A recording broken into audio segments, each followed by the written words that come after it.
성경 봉독하겠습니다. 요한복음 6장 1절부터 13절까지의 말씀입니다. 요한복음 6장 1절부터 13절 말씀을 읽을 때에 하나님의 말씀을 들으십시오.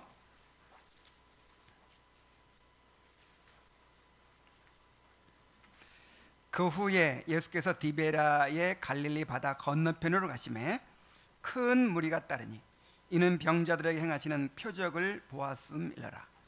예수께서 산에 오르사 제자들과 함께 거기 앉으시니 마침 유대인의 명절인 유월절이 가까운지라. 예수께서 눈을 들어 큰 무리가 자기에게로 오는 것을 보시고 빌립에게 이르시되 우리가 어디서 떡을 사서 이 사람들을 먹이겠느냐 하시니 이렇게 말씀하심은 친히 어떻게 하실지를 아시고 빌립을 시험하고자 하심이라. 빌립이 대답하되 각 사람으로 조금씩 받게 할지라도 200데나리온의 떡이 부족하리이다. 제자 중 하나 곧 시몬 베드로의 형제 안드레가 예수께 여짜오되 여기 한 아이가 있어 보리떡 5개와 물고기 2마리를 가지고 있나이다. 그러나 그것이 이 많은 사람에게 얼마나 되겠사옵나이까. 예수께서 이르시되 이 사람들로 앉게 하라 하시니 그곳에 잔디가 많은지라 사람들이 앉으니 수가 5,000명쯤 되더라. 예수께서 떡을 가져 축사하신 후에 앉아있는 자들에게 나눠주시고 물고기도 그렇게 그들의 원대로 주시니라. 그들이 배부른 후에 예수께서 제자들에게 이르시되 남은 조각을 거두고 버리는 것이 없게 하라 하시므로 이에 거두니 보리떡 5개로 먹고 남은 조각이 12바구니에 찼더라. 아멘.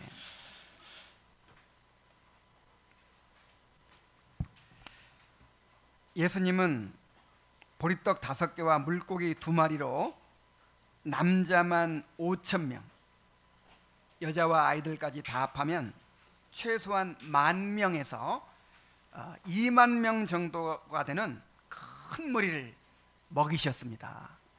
그래서 이 기적을 오병이어의 기적이라고 하죠. 떡병자 고기 어자를 써서 보리떡 5개와 물고기 2마리로 10,000명이 넘는 큰 군중을 먹이신 기적입니다.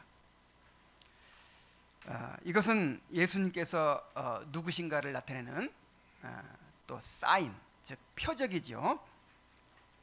이 오병이어의 표적은 사복음서에 다 기록되어 있습니다.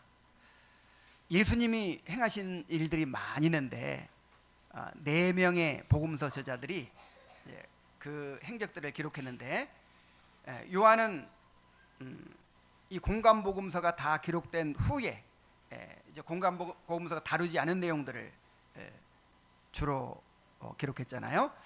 그런데 이 사복음서에 다 기록된 사건은 예수님의 십자가와 부활 외에는 이 오병이어의 표적이 유일합니다. 그만큼 이 표적이 예수님이 누구신지를 드러내는 중요한 표적이라는 것이죠. 이 표적 역시 예수님께서 하나님의 아들 그리스도심을 드러내기 위해서 나타낸 것입니다. 특별히 예수님이 생명의 떡이시요 그를 믿는 자에게 영생을 주시는 분임을 드러내기 위한 것입니다. 이 표적 자체는 13절까지로 끝나는데 이 표적에 대한 사람들의 반응과 예수님의 교훈이 71절까지 아주 길게 이어집니다. 오늘부터 이 말씀들을 함께 살펴가면서 예수님을 더 깊이 알게 되기를 바랍니다. 자, 오늘은 1절부터 13절을 통해서 오병이어의 표적이 일어나게 된 과정과 그 과정에서 드러난 예수님의 모습을 살펴보도록 하겠습니다. 자, 먼저 이 오병이어의 표적은요, 예수님이 얼마나 자비하신 분인가를 보여주고 있어요. 예수님은 무리를 불쌍히 여겨서 그들을 영접하시고 가르침을 베푸십니다. 1절에서 4절을 다시 보면요, 그 후에 예수께서 디베랴의 갈릴리 바다 건너편으로 가심에 큰 무리가 따르니 이는 병자들에게 행하시는 표적을 보았음이라. 예수께서 산에 오르사 제자들과 함께 거기 앉으시니 마침 유대인의 명절인 유월절이 가까운지라. 예수께서 눈을 들어 큰 무리가 자기에게로 오는 것을 보시고 그랬죠. 자, 예수님은 어느 날 제자들과 함께 가버나움에서 배를 타고 갈릴리 바다 건너편으로 가셨습니다. 여기서 그 후에라고 한 것은 우리가 지난주에 다뤘던 38년 된 병자를 고치신 사건 직후에가 아니고 그 일이 있은 지 1년 후를 말합니다. 38년 된 병자를 고치신 표적이 6월절에 있었죠. 그런데 오병이어의 표적도 6월절이 가까운 때라고 했으니까 두 사건 사이에 1년 정도의 간격이 있는 것입니다.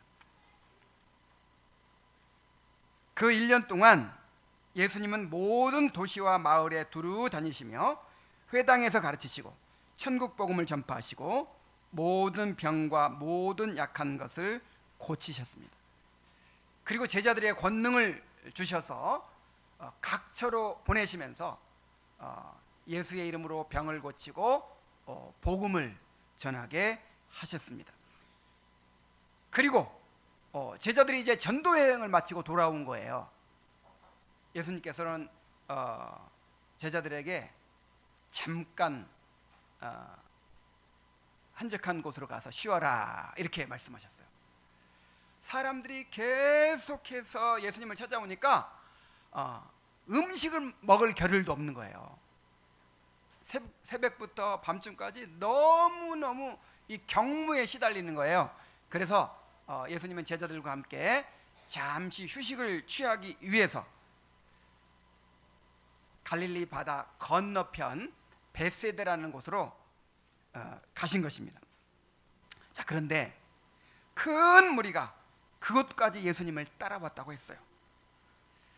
마가복음에 보면 모든 고을로부터 사람들이 도보로 그곳에 달려와 저희보다 먼저 갔더라 그랬습니다. 자, 예수님이 이제 무리로부터 잠시 물러나 가지고 배를 타고 지금 가십니다. 배를 타고 가시니까 여기 있던 무리들이 어떻게 했다고요? 이 해안길로 삥 돌아서 막 달려가지고 예수님이 도착해 보니까 10,000명이 넘는 사람들이 모여 있는 거예요. 당시 갈릴리에는 200여 개의 마을이 있었고 한 마을의 인구가 대략 500명 정도였다고 합니다. 갈릴리 전체를 다 합쳐도 인구가 많이 잡아도 20만 명 정도 되었을 것이라고 추산을 합니다. 그러므로 한 10,000명에서 20,000명 정도가 그렇게 모였다고 하는 것은 엄청난 일이에요. 그 근방에 있는 모든 사람들이 다 모인 것입니다. 얼마나 예수님을 그들이 열광적으로 따랐는지를 알 수 있습니다. 예수님이 왜 베세다로 가셨어요? 휴식을 취하려고 가셨는데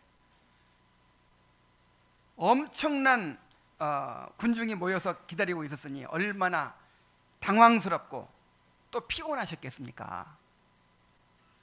그러나 예수님은 그들을 차마 거절할 수가 없었어요. 그들을 불쌍히 여겨서 다시 영접하시고 가르침을 베푸십니다. 3절에 산에 오르사라고 했는데 산은 우리나라 산처럼 나무가 울창하고 막 험한 그런 산이 아니에요. 저 갈릴리에 가보면 이 구릉지대 초원이 펼쳐진 구릉지대, 나무도 없어요. 그래서 예수님께서 산으로 올라가셨다는 것은 이제 그 많은 무리들을 가르치시기 위해서 사람들이 모일 수 있는 장소로 가신 것입니다. 그래서 공간복음에 보면 빈 들로 가셨다 이렇게 표현했어요. 이 초원이 펼쳐진 그런 이 언덕으로 가셨다 이렇게 생각하면 됩니다. 그리고 앉으셨다 그랬는데 이 앉으셨다는 것은 이제 가르치기를 시작하셨다 그런 뜻이에요. 유대인 랍비들은 앉아서 가르쳤어요.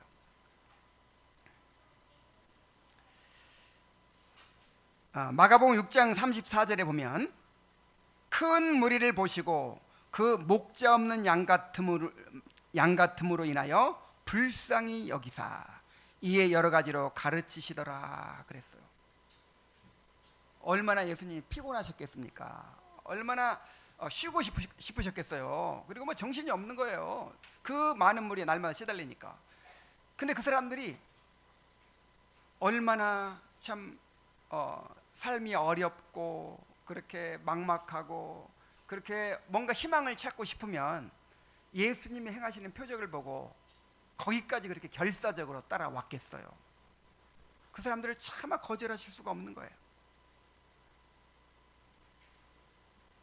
사실 그들은 예수님이 누구신지 알고 따라온 것이 아니었죠. 그들이 예수님을 따라온 것은 단지 표적을 봤기 때문이에요. 그들은 예수님께서 신비한 능력으로 병자를 고치시고 귀신을 내어 쫓으시고 죽은 자를 살리시는 것을 보았습니다. 그래서 예수님이야말로 자신들의 소원을 이루어 주실 수 있는 분이라고 여겨서 그렇게 쫓아간 것입니다.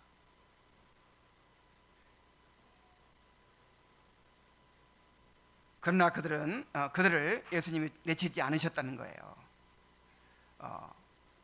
그렇게 예수님의 말씀을 깨닫지도 못하고 그렇게 자기들의 욕망을 따라서 그렇게 따라온 사람들이지만 예수님은 그들을 불쌍히 여기시고 다시 그들에게 가르침을 베푸십니다. 예수님이 이렇게 우리를 불쌍히 여겨 주셨습니다. 예수님이 왜 우리를 영접해 주신 것입니까? 우리가 진리를 잘 깨닫는 사람들이어서입니까? 우리가 예수님을 바로 알고 믿는 사람들이어서 우리를 이렇게 영접해 주시고 우리에게 이렇게 귀한 가르침을 베풀어 주시는 것입니까? 지난날 우리의 모습을 생각해 보십시오. 우리도 표적을 보고 예수님을 따랐던 유대인들과 다름이 없었어요. 성경의 진리를 제대로 알지도 못하고 예수님이 어떤 분인지도 알지 못하고 그렇게 예수님을 믿노라 하고 따랐었어요. 그런데 예수님은 그런 우리를 내치지 않으시고 용납해 주셨습니다. 우리에 대하여 오래 참아주시고 기다려 주셨습니다. 그렇게 더디 깨닫고 더디 믿는 무지몽매한 자들을 포기하지 않고 끊임없이 가르치시고 빚으셔서 오늘 이 자리에 있게 해주셨어요.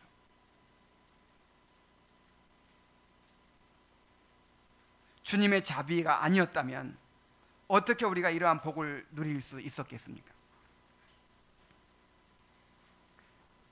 주님의 자비는 이렇게 무지몽매한 자들을 영접해 주시고 끊임없이 가르침을 베풀어 주시는 이것만이 아니고 그들의 그 육체의 배고픔을 해결해 주시는 그 과정을 통해서도 드러났어요. 주님은 우리를 불쌍히 여겨서 말씀을 가르치실 뿐만 아니라 배고픈 그들을 먹여 주셨습니다. 주님께서 오병이어로 이 많은 무리를 먹이신 직접적인 동기가 무엇이었습니까? 그들을 불쌍히 여기셨기 때문이었어요. 자, 마태복음 15장에 보면 또 보리떡 7개와 물고기 2마리로 4,000명을 먹이셨던 일이 있었죠. 이것을 칠병이어의 기적이라고 합니다. 그때 예수님께서 이렇게 말씀하셨어요. 15장 32절에 보면 내가 무리를 불쌍히 여기노라. 그들이 나와 함께 있은지 이미 사흘임에 먹을 것이 없도다. 길에서 기진할까 하여 굶겨보내지 못하겠노라. 우리 주님이 얼마나 자비하신 분인지를 한번 보십시오. 자, 사람들이 모여서 예수님의 말씀을 들었는데 예상보다 집회가 길어졌어요. 옛날에는요, 이런 집회를 하면 도시락을 싸가지고 와요. 그냥 1시간만 듣고 가는 그런 게 아니었어요. 우리나라에서도 옛날에 그랬어요. 먹을 것을 막 가지고 그렇게 옵니다. 부흥회 하면 일주일씩 했잖아요. 근데 이제 이 예수님 당시에는 그보다 더 그냥 모였다 하면 막 며칠씩 하는 거예요. 먹을 걸 싸가지고 와가지고. 그런데 한 3일이 지나니까 먹을 것이 다 떨어진 거예요. 그래서 이제 무리가 다 흩어지는데, 그렇게 배고픔 몸으로, 피곤한 몸으로 그렇게 자기 집에 돌아가고 있는 무리를, 흩어지는 무리를 보시면서 너무 안 된 거예요. 내가 무리를 불쌍히 여기노라. 길에 가다가 기진할까 염려하여 그냥 굶겨보내지 못하겠노라. 그렇게 말씀하시면서 그들을 먹이셨습니다. 오병이어의 기적도 그렇게 일어난 것입니다.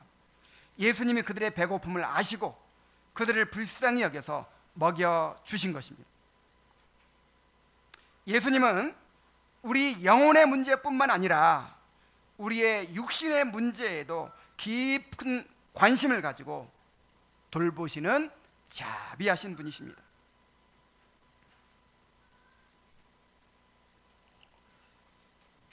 이 부분을 묵상하다가 제 나이 17살 때 돌아가신 어머니가 생각이 났어요. 철없던 시절에 이제 어머니한테 서운한 일이 생기면 나 밥 안 먹어! 그리고 차려준 밥도 안 먹고 싸주신 도시락도 안 가지고 그냥 학교에 가버립니다.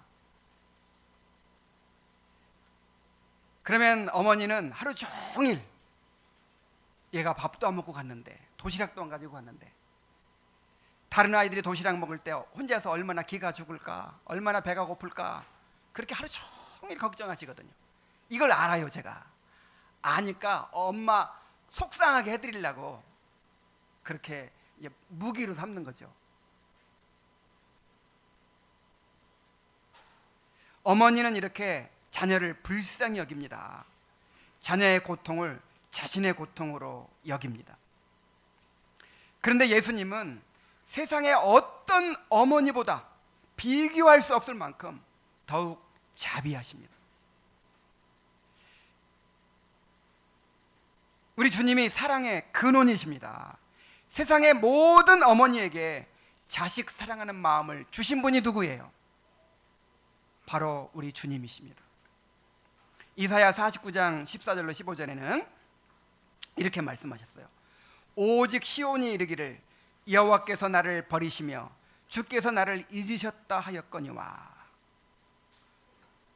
기도해도 다 응답해 주시지 않고 그 다음에 고난을 주시고 어려움을 주시니까 하나님은 나의 삶에 관심이 없으신가 보다, 내 영혼의 거룩함에는 관심을 가지시는지 모르겠지만 내가 살아가는 일에는 관심이 없으신가 보다, 나를 안 사랑하시나 보다, 이렇게 원망을 했어요. 그러자 이렇게 말씀하십니다. 여인이 어찌 그 젖먹는 자식을 잊겠으며 자기 태에서는 아들을 긍휼히 여기지 않겠느냐. 그들은 혹시 잊을지라도 나는 너를 잊지 아니할 것이라. 젖먹이는 어머니가 그 젖먹이 자식을 잊어버릴지언정 우리 주님은 우리를 잊지 않으신다는 거예요. 우리의 모든 필요를 아시고 모든 아픔을 아시고 공감하시고 이해하시고 동정하시고 우리와 함께 하십니다. 우리는 매일의 삶에서 이러한 주님의 긍휼과 자비를 경험하고 있습니다. 칼빈은 이 구절을 주석하면서 이렇게 말했어요. 이것은 또한 하나님의 나라를 구하면 모든 것을 더하여 주시리라고 하신 주님의 말씀을 재확인하는 것이다.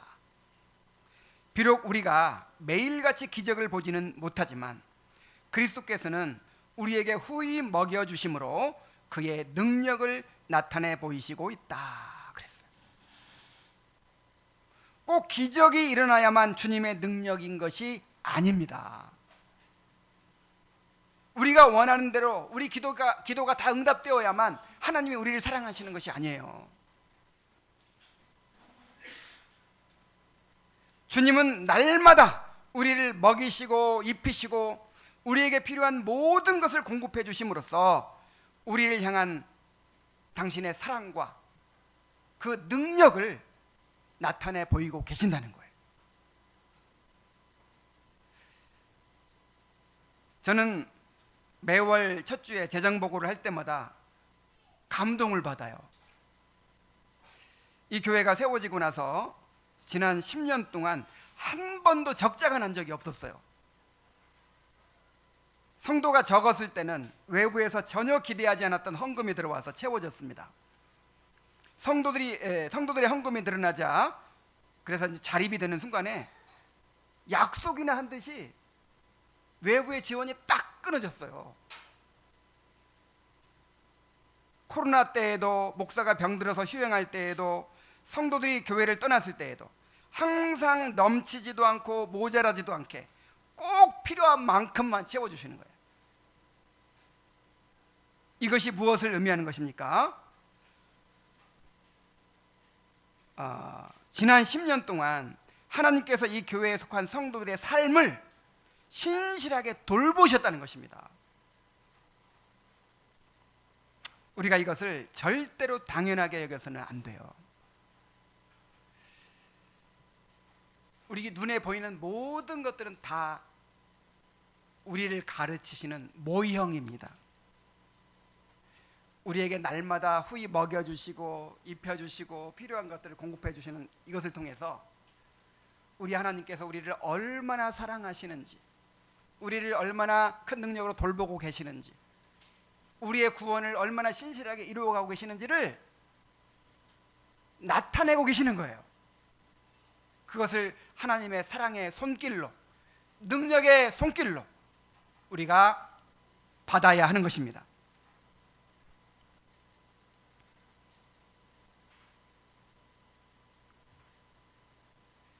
자, 이제 두 번째로 예수님께서 무리를 어떻게 먹이셨는가를 우리가 살펴볼 필요가 있어요.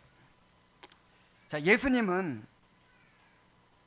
이 10,000명에서 20,000명이나 되는 엄청난 군중을 먹이실 때 기적을 통해서 먹이셨는데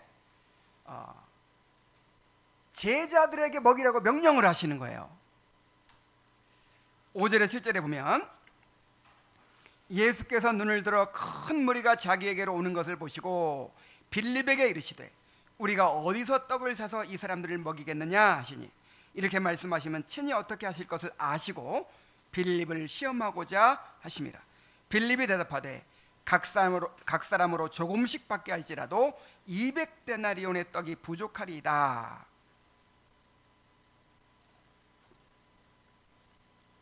자, 주님께서 빌립에게 우리가 어디서 떡을 사서 이 사람들을 먹이겠느냐 하고 물으신 것은 이 제자들에게 무리를 먹이라고 명령하시는 말씀이었어요. 공관복음에 보면 이제 제자들이 먼저 나와 말합니다. 해가 저물었어요. 해가 저물어서 사람들이 돌아갈 때가 된 거예요. 그래서 제자들이 나와서 이곳은 빈 들이요, 때도 이미 저물었으니 무리를 보내어 마을에 들어가 먹을 것을 사 먹게 하소서, 이렇게 이제 제자들이 먼저 말했어요. 그러다 주님께서 말씀하시기를 갈 것 없다, 너희가 먹을 것을 주어라. 누가 줘라? 너희들이 먹을 걸 줘라, 이렇게 명령하시는 거예요.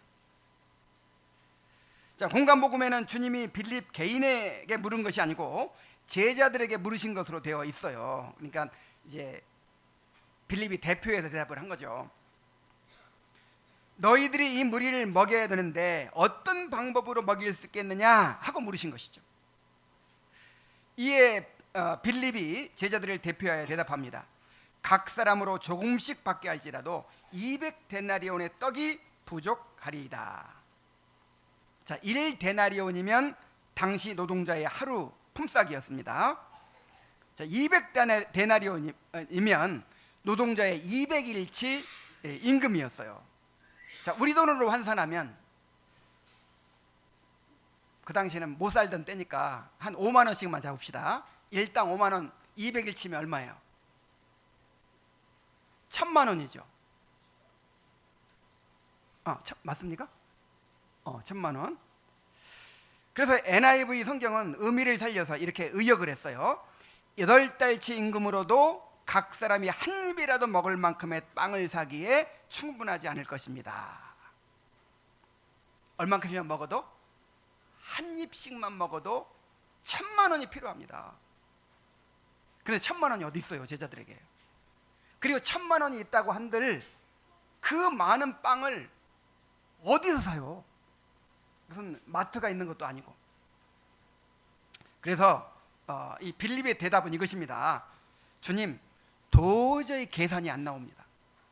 이 일은 우리 힘으로 불가능한 일입니다. 이렇게 말씀드린 거예요.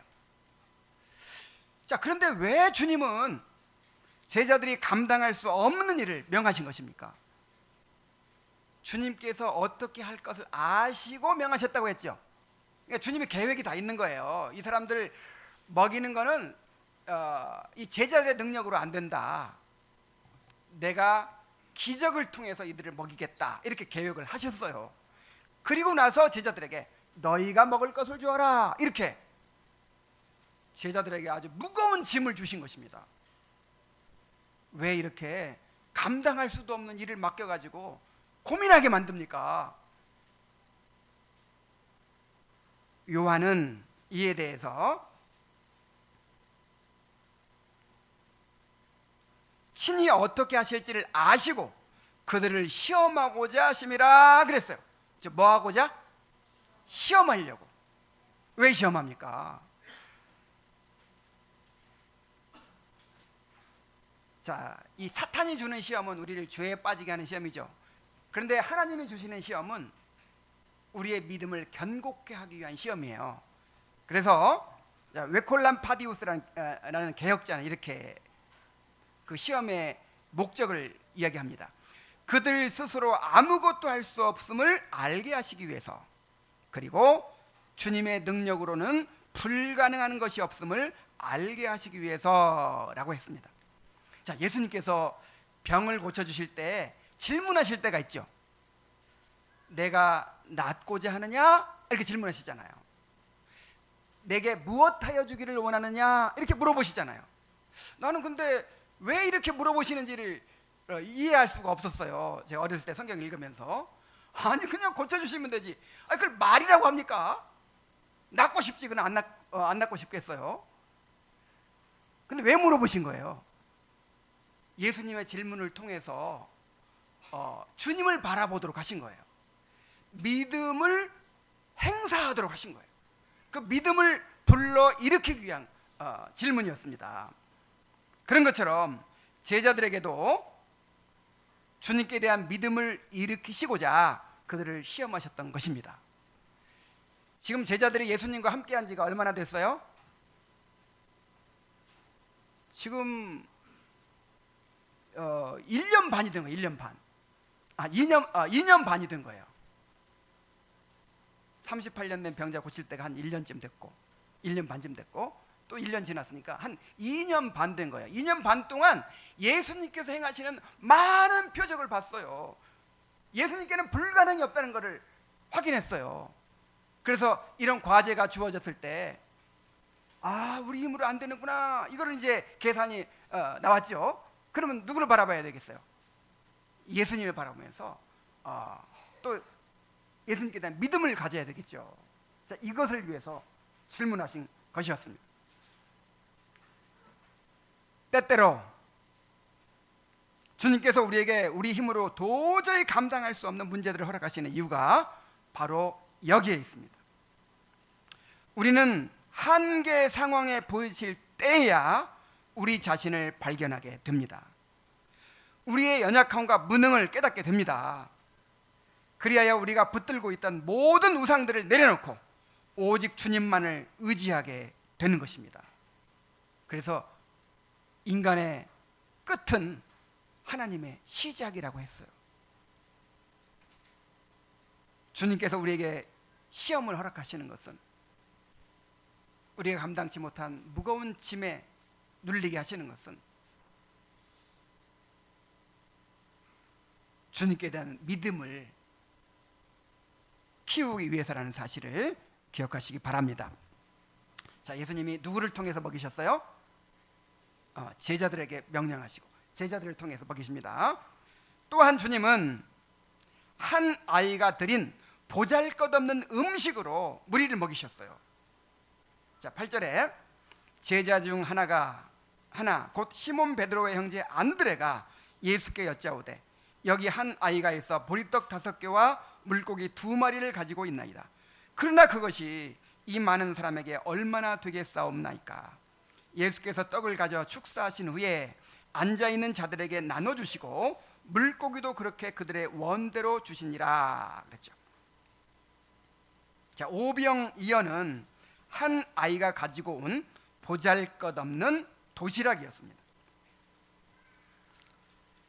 자, 보리떡은 보리가루를 반죽해서 호떡보다 조금 작은 크기, 초코파이보다는 조금 더 큰 크기로 납작하게 그냥 소금만 넣어가지고 구운 빵이에요.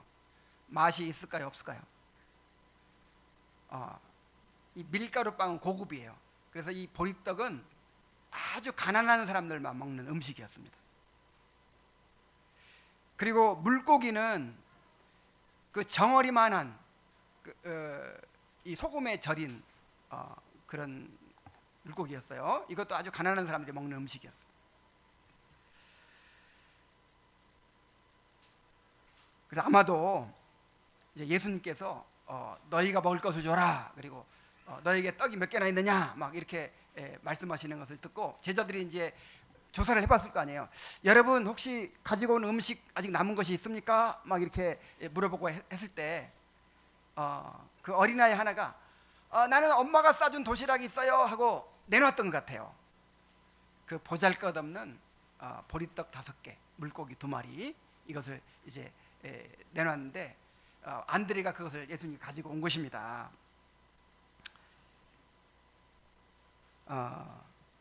안드레가 왜 이것을 예수님께 내놓았겠어요? 믿음으로. 예수님, 주님께서는 못하실 것이 없으니까 이걸 가지고 이 무리를 먹여주십시오, 이렇게 이런 마음으로 왔어요?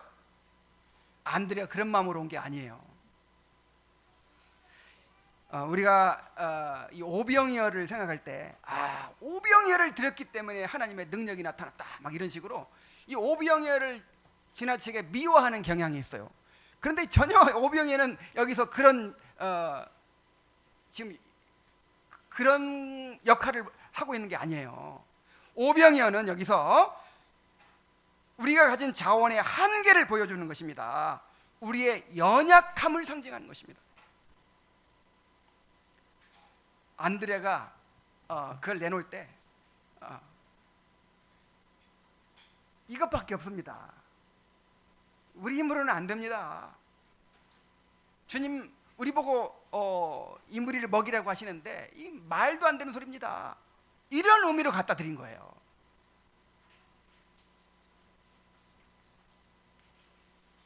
자, 그런데 예수님은 이 보잘것없는 어린아이의 도시락을 사용해서 큰 무리를 먹이십니다. 예수님은 그것이 아니어도 얼마든지 다른 방법으로 무리를 먹이셨을 것입니다. 그런데 예수님이 굳이 그 보잘것없는 인간의 연약함을 상징하는 그 보리떡 5개와 물고기 2마리로 무리를 먹이신 데는 이유가 있는 거예요. 오병이어는 주님이 세상을 구원하시는 방법, 주님이 세상에 복을 베풀어 주시는 방법을 보여줍니다. 사탄은 예수님을 어떻게 시험했죠? 돌로 떡을 만들어서, 다시 말하면 이 경제적인 경제 문제를 해결하는 그런 경제 대통령이 돼가지고 이 세상을 얻으라고 했어요. 세상을 변화시키라고 했어요. 그리고 또 나에게 한 번만 절하면 어떻게 해주겠다? 이 세상의 모든 권세를 넘겨주겠다. 또 높은 성전 꼭대기에 뛰어내려가지고 순식간에 사람들에게 영웅이 되고 인기를 얻으라, 이렇게 유혹을 했죠. 그래서 예수님이 세상을 구원하기 위해 오셨는데 어떤 경제적인 힘으로 그다음에 사람들의 인기를 얻어가지고 세상의 권력을 한 손에 쥐고 그렇게 세상을 지배하고 다스리라는 거예요. 주님께서는 그렇게 하지 않으셨어요. 주님은 오히려 반대의 길을 가셨어요. 영광의 길을 걷지 않으시고 수치와 낮아짐의 상징인 십자가를 통해서 마귀의 권세를 깨뜨리시고 세상의 구속을 이루셨습니다. 예수님의 방법은 십자가였어요. 주님은 세상에서 약하고 미련한 자들을 택하여 강한 자들과 지혜로운 자들을 부끄럽게 하십니다. 주님은 우리의 연약함을 통해서 능력을 나타내십니다. 그러므로 우리는 우리의 연약함 때문에 실망할 필요가 없어요.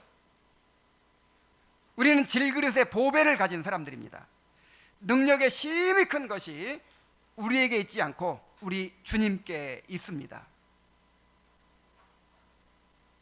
그러므로 우리가 우리에게 있는 연약함을 통하여 역사하시는 주님을 바라봐야 하는 것입니다. 참 이게 역설이죠, 역설. 이 세상에서는 뭔가 힘을 가지고 뭔가 자원을 가지고 그렇게 남들에게 없는 그런 것들을 이렇게 가지고 뭔가 뜻을 이루잖아요. 그런데 우리 주님은 반대로 우리에게 있는 연약함을 가지고 우리에게 있는 빈 곳을 가지고 그렇게 역사하신다는 거예요. 이것을 바울이 깨닫고 자기의 연약함을 자랑했다고 했죠.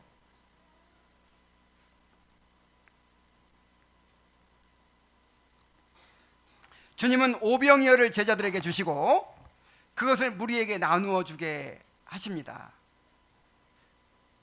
주님은 얼마든지 이왕 기적을 나타내실 거 다 배고프냐? 짠! 하면서 그냥 갑자기 배가 불러지게 할 수 있어요, 없어요? 얼마든지 그렇게 하실 수 있어요. 그리고 자, 너희들 다 하나님께 기도해라. 기도를 한참 하고 났더니 눈을 떠보니까 빵이 있는 거예요. 김이 모락 나는 빵이 딱 놓여 있는 거예요. 자, 이렇게 할 수 있을까요, 없을까요? 그렇게 할 수 있죠.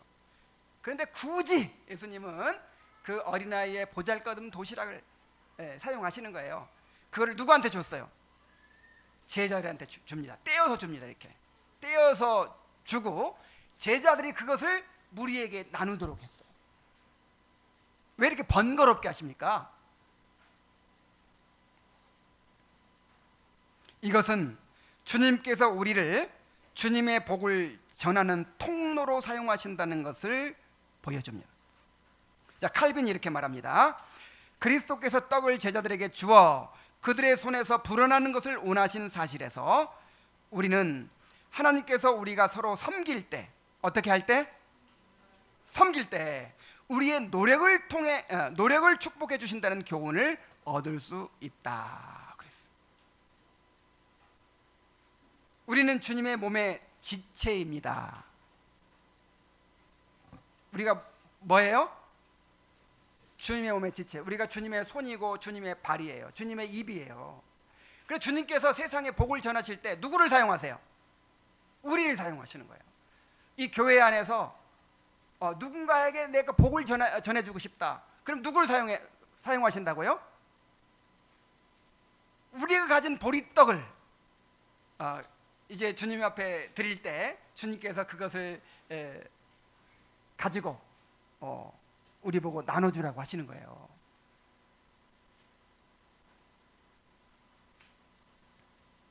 이것이 얼마나 큰 특권인지를 생각해 보십시오.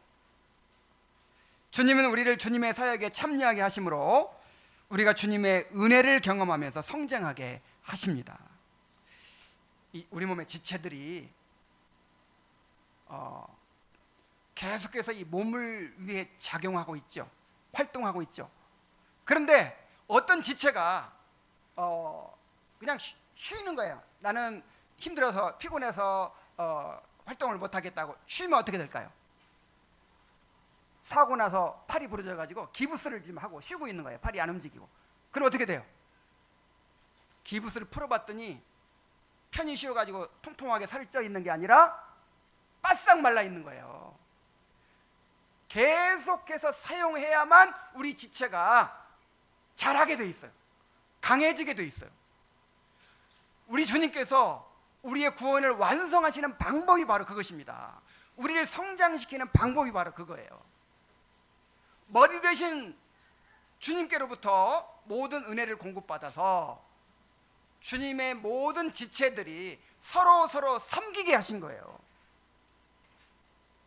서로 섬기고 주님의 복을 전달하는 통로가 됨으로써 우리 자신이 성장하고 우리의 구원이 완성되어 가도록 하신 것입니다. 주님은 우리가 이러한 방법으로 주님과 함께 세상을 다스리게 하시고 결국 주님과 함께 영광을 누리게 하십니다. 이제 세 번째로 풍성하게 먹이시는 예수님을 볼 수 있어요. 자, 예수님은 오병이어의 기적을 통해서 주님께서 베푸시는 복이 얼마나 풍성한지를 드러내 보여주셨습니다. 자, 10절부터 보면요, 예수께서 이르시되 이 사람들로 앉게 하라 하시니 그곳에 잔디가 많은지라 사람들이 앉으니 수가 5,000명쯤 되더라. 공간복음에는 남자와 여자 외에 여자와 아이 외에 5,000명이라고 했어요. 그 당시에는 여자들은 그냥 사람 수에 안 치는 거예요. 아이들은 사람 수에 안 쳐요. 남자만 사람 수에 쳤어요. 그래서 여기서 5,000명이라고 했는데 최소한 10,000명이에요. 최소한 적어도 2만 명은 되겠죠. 예수께서 떡을 가져 축사하신 후에 앉아있는 자들에게 나눠주시고 물고기도 그렇게 그들의 원대로 주시니라. 그들이 배부른 후에 예수께서 제자들에게 이르시되 남은 조각을 거두고 버리는 것이 없게 하라 하시므로 이에 거두니 보리떡 5개로 먹고 남은 조각이 12바구니에 찼더라 그랬어요. 참 질서의 하나님이세요. 그냥 막 던져주면서 그냥 우왕좌왕하게 하지 않으시고 50명씩 100명씩 질서 정연하게 딱 앉게 하십니다. 그리고 나서 이제 보리떡과 물고기를 들고 감사 기도를 하십니다. 감사 기도를 하신 다음에 이걸 제자들에게 나눠줘 가지고 제자들이 떼어서 주는데 얼만큼씩 줘요? 빌립은 얼만큼씩 줄 생각을 했죠? 아유, 돈도 없는데 한 입씩만 먹어야지. 한 입씩만 먹일 생각을 했어요. 근데 예수님은 어떻게 주셨어요? 원하는 만 그들의 원대로 주시니라 그랬어요. 자, 우리 하군이 같은 사람은 그냥 한 그릇 갖고 안 돼. 막 2배는 먹어야 되잖아요. 그래서 그렇게 하군이 같은 사람은 막 2배로 난 더 주세요 하면 그래 하고 주는 거예요. 그렇게 자기가 먹고 싶은 만큼 주는 거예요. 그래가지고 원대로 나눠주는데 나눠주면 또 늘어나고 나눠주면 또 늘어나고 막 한없이 늘어나는 거예요. 그리하여 모두가 배불리 먹고 남은 조각이 12바구니에 차게 되었다 그랬어요. 자, 그러니까 왜 남았겠어요? 욕심껏 어떤 사람은 막 한 5조각 먹으면 배부를 텐데 또 신기하잖아요. 막 주님이 기적을 이렇게 주신 거 얼마나 신기해. 그러니까 막 욕심껏 난 10조각 주세요 해가지고 그렇게 먹다 배불러가지고 남긴 거예요. 그게 얼만큼? 12광주리에 차게 가득 차게 되었다.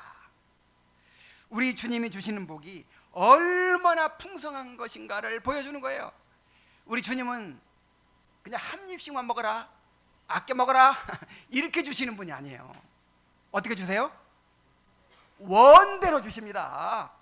그냥 배불리 먹게 주십니다. 자, 이 말씀들을 한번 보십시오. 에베소서 3장 20절로 3장 20절에 우리 가운데 역사하시는 능력대로 우리가 구하는 것이나 생각하는 모든 것에 더 넘치도록 능히 하실 이에게 그랬죠. 자, 우리가 구하거나 생각하는 것보다 더 많이 주세요, 조금 주세요? 조금 주는 것 같던데.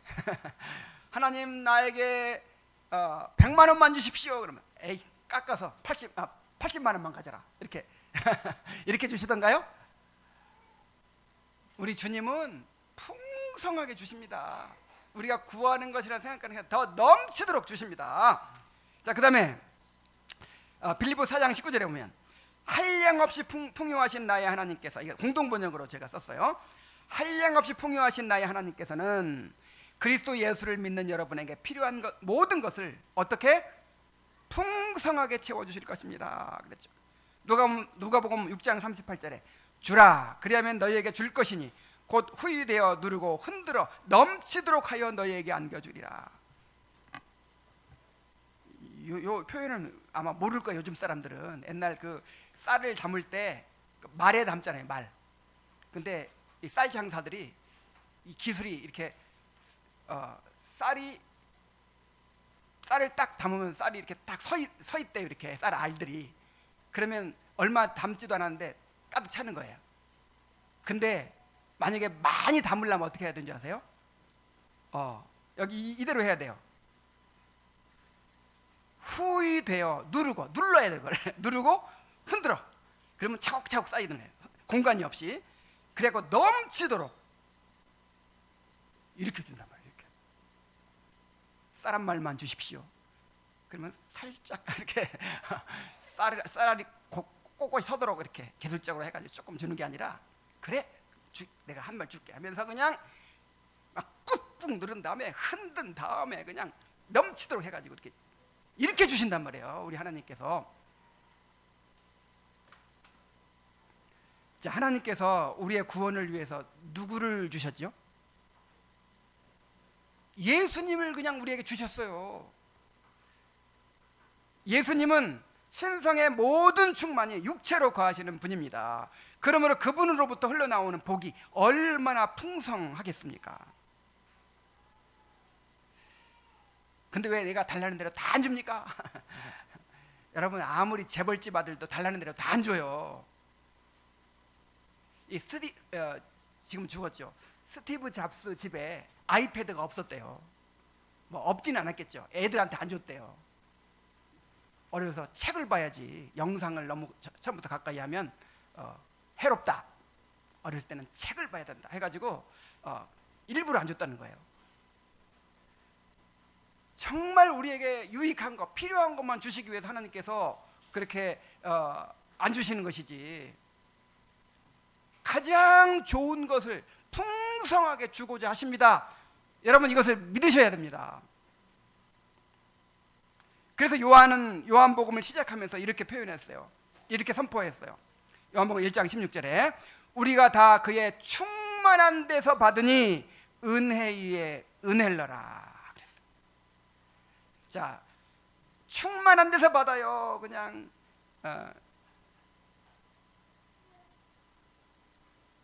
안 충만한 데서 받아요. 표현이 생각이 안 나요. 밑바닥 조금 있는 데서 받아요? 아니면 그냥 충만한 데서 받아요? 예수님이 충만한 분이시잖아요. 그래서 예수님께로부터 받는 은혜는 어떻게 표현하냐면 은혜 위에 은혜. 우리 한번 따라해 봅시다. 은혜 위에 은혜. 은혜를 받았거든요. 은혜를 받았는데 또 더 큰 은혜를 주시네. 그 더 큰 은혜를 받고 행복했는데 또 내가 미처 생각하지 못할 더 큰 은혜를 주세요. 날이 갈수록 새로운 은혜, 더 풍성한 은혜를 계속해서 경험해 가는 거예요. 처음 포도주보다 나중 포도주가 더 값비싼 향기 나는 포도주였다고 했잖아요. 마귀는 하나님을 인색한 분으로 생각하게 만들어요. 그런 속임수에 넘어가지 마시기 바랍니다. 우리 주님은 우리가 기대하고 생각하는 것보다 더 넘치도록 채워주시는 후한 분이십니다. 그런데 한 가지 이렇게 풍성한 복을 누리면서 우리가 주의해야 할 것이 있어요. 자, 우리가 다 배불리 먹고도 음식이 남자 주님은 남은 조각을 거두고 버리는 것이 없게 하라고 하셨어요. 욕심껏 막 달라고 해가지고 먹다가 이제 조각들이 막 남았잖아요. 자, 그거를 어떻게 하라고요? 다 거두라는 거예요. 다 모으라는 거예요. 그리고 그를 버리는 것이 없게 하라고 하신 거예요. 그 음식을 돈 주고 한 것도 아니었고 또 모자란 것도 아니었는데 예수님이 기적을 일으키면 또 만드실 수 있는 것이었는데 왜 굳이 이렇게 하셨을까요? 주님은 하나님이 내려주신 복이 아무리 풍성하더라도 그것이 무가치하게 여겨지고 낭비되지 않기를 원하신 것입니다. 아마도 이 음식들은 예수님에 대한 소개와 함께 가난한 자들에게 전달되었을 것으로 생각을 해요. 뭐 어디다 썼겠어요?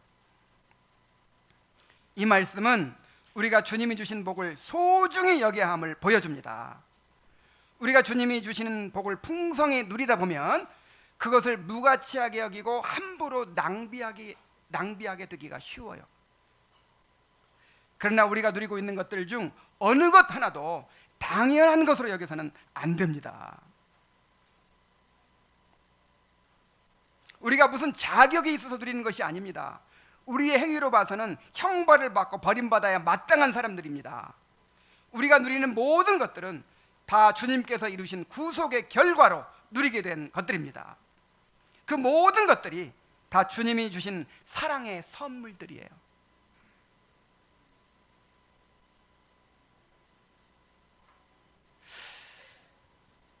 이 부안에 계신 우리 장모님이 지금 82세? 7세? 82세 87세가 되셨는데 봄이면 그냥 봄이 뭐예요? 1년 내내 막 온 산을 다 돌아다니면서 나무를 뜯어요. 나무를 뜯어가지고 나무를 뜯어놨으니까 내려와라. 시간 없어 못 간다 그러면 그걸 또 붙여줘요. 그래가지고 엄청나게 막 쑥이고 냉이고 막 붙여주는 거예요. 근데 너무 많으니까 그리고 맨날 오늘 아침에도 그냥 온갖 나물만 그냥 아침에 일어나니까 그러면 안 먹으면 그냥 우리 어머니가 뜯어다 준 건데 이걸 안 먹는다고 그냥 그래가지고 그걸 버릴 수가 있어요, 없어요? 없어요. 그래가지고 그냥 교회 가지고 와서 또 교인들한테 주기라도 해야 돼. 우리 보기에는 그게 나 보기에는 그거 풀 뭐 그냥 흔해 빠진 풀 막 넘치도록 있으니까 막 먹기도 싫죠. 근데 사실 그게 어떻게 해서 생겨난 거예요? 그 90 다 된 노인이 그 자식들을 먹이겠다고 그냥 그렇게 고생해가지고 그렇게 나온 거잖아요. 그거를 함부로 하면 되겠어요, 안 되겠어요? 먹기 싫다고 쓰레기통에 버리면 돼야 안 돼요? 귀중하게 여겨야죠. 그런 것처럼 우리가 누리고 있는 이 복들을 소중하게 여겨야 돼요. 정말 귀중하게 여겨야 돼요. 낭비되는 것이 없어야 돼요. 우리 자신도 가치 있게 누릴 뿐만 아니라 다른 사람들과 함께 나누어야 합니다. 특히 우리가 영적인 복, 육적인 복 다 그렇게 귀하게 여겨야 되는데 우리에게 허락된 은혜의 수단들을 소중하게 여기고 버려지지 않게 해야 돼요. 그냥 매주 시간 말씀이 전해지고 그냥 또 매달 성찬이 주어지고 매달 모임이 있고 막 그러니까 이거 너무 당연하게 여기는 거예요. 에이 이번에 한 번 안 나가도 되겠지, 한 번 안 참여해도 되겠지. 이게 뭐야? 버려지는 거잖아요. 나한테는 이게 다 그냥 주어지는 게 아니라니까요. 예수 그리스도의 십자가의 구속의 은혜로 우리에게 값없이 주어지는 거예요. 우리에게는 값이 없지만 예수님께는 피 흘려 것이 된단 말이에요. 그래서 값 없다는 것을 값싼 것으로 오해해서는 안 돼요. 우리가 받은 복을 소중히 여길 때 하나님께서 더 큰 복을 누리게 하실 것입니다. 이제 말씀을 마치겠습니다. 오병이어의 표적을 통해서 주님이 어떤 분인지를 우리가 살펴보았습니다. 이제 한 주간 동안 이 표적을 생각하시면서 우리 주님이 얼마나 자비하신 분인지를 묵상하시기 바랍니다. 우리를 복의 통로로 택하신 주님, 우리의 연약함을 통해 능력을 나타내시는 주님을 깊이 묵상하시기 바랍니다. 주님이 얼마나 우리에게 후한 분인지, 주님 안에 있는 복이 얼마나 풍성한 것인지를 생각하고 지금 우리가 누리고 있는 복을 어떻게 관리하고 누려야 할지를 잘 깨닫게 되시기를 바랍니다. 기도하겠습니다. 하나님 아버지, 오병이어의 표적을 통해서 예수님이 어떤 분임을 우리에게 나타내 보여주시니 감사드립니다.